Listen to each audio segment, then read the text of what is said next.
Today, I want to talk to you about using Mr. Potato Head as an activity to work on a variety of language skills at home with your little one.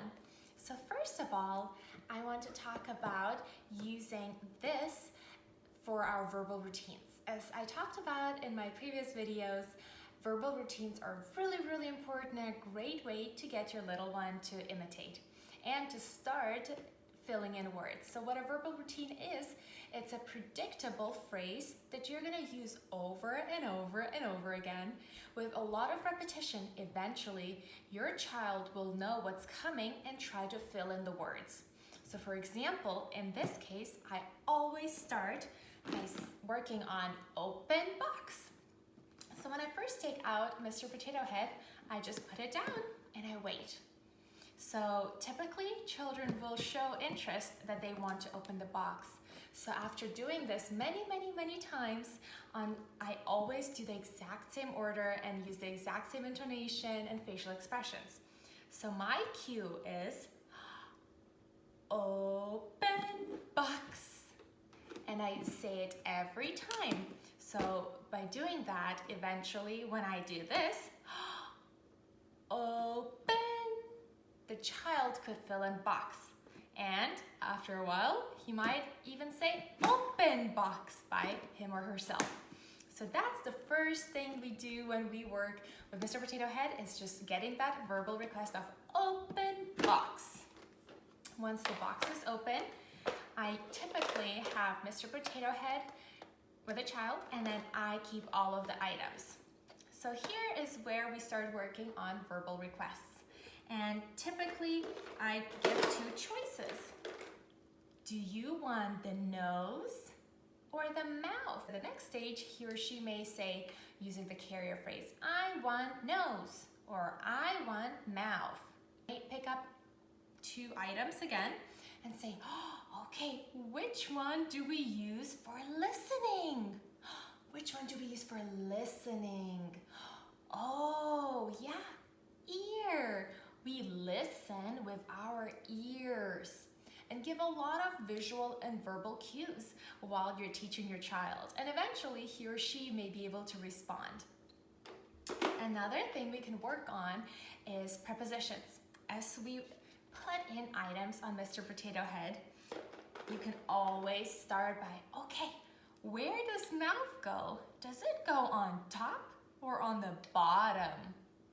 Oh yes, on the bottom. And the key here is really emphasize, use a lot of intonation and make it pretty simple. Give only two choices. We can also work on, okay, where does the tongue go? Does it go on top? Do something silly. Oftentimes children really find it funny and they love telling their grown-ups that we did something wrong. They may respond by, no. You can say, oh, no? Where does it go? Does it go on here? No. Does it go on here? No. So making a lot of visual facial expressions, it really will help keeping your toddler entertained and engaged in this activity. Additionally, you can work on following directions. So with Mr. Potato Head, you may put out a couple of items and then give either one-step directions like, okay, put on mouth, and then have the child do that.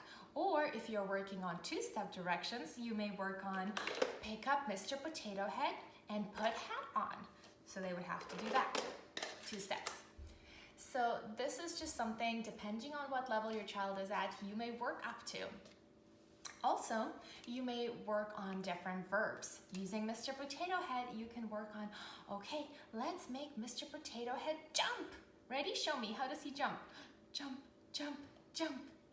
Or you can make Mr. Potato Head sleep. Or make him eat. And you pretend to have some food. You can also bring out a basket of foods and work on different food items and feeding Mr. Potato Head. In addition, you can work on increasing your child's utterances. So instead of just using 2 words, maybe you want to work on 3 and 4 word utterances. So you may work on, oh, he has white mouth, or he has blue hat. by initially modeling and then eventually waiting and seeing if your child will fill in the words or do it all by himself. Another thing you can work on with Mr. Potato Head is taking turns. And this is also a verbal routine you can use by using the gesture, my turn, and the intonation for your turn. So as you're building Mr. Potato Head, you may work on taking turns. So it'll be, my turn. Ready, set, pop. Whose turn is it? Oh, your turn. Ready, set, pop. Whose turn is it now?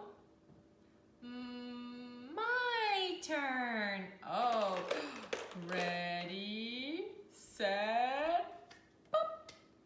So that's just an idea to give you how you can use these verbal routines with my turn, your turn, and getting that little pause.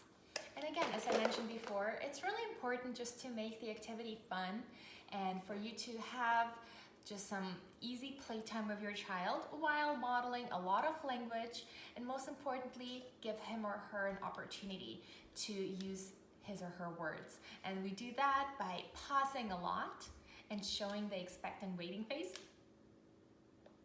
and rewarding every single attempt.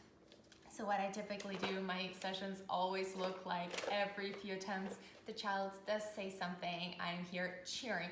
Yay, good job, you did it, yes, eyes on. Every communicative attempt should be rewarded, and it doesn't have to be a party each time, but at least a little here, yes, or good job. Just definitely keep your child motivated to continue working and using his or her words. I hope these tips were helpful, and if you do end up playing with Mr. Potato Head, let me know how it went. And if you have any questions, feel free to message me anytime. Bye.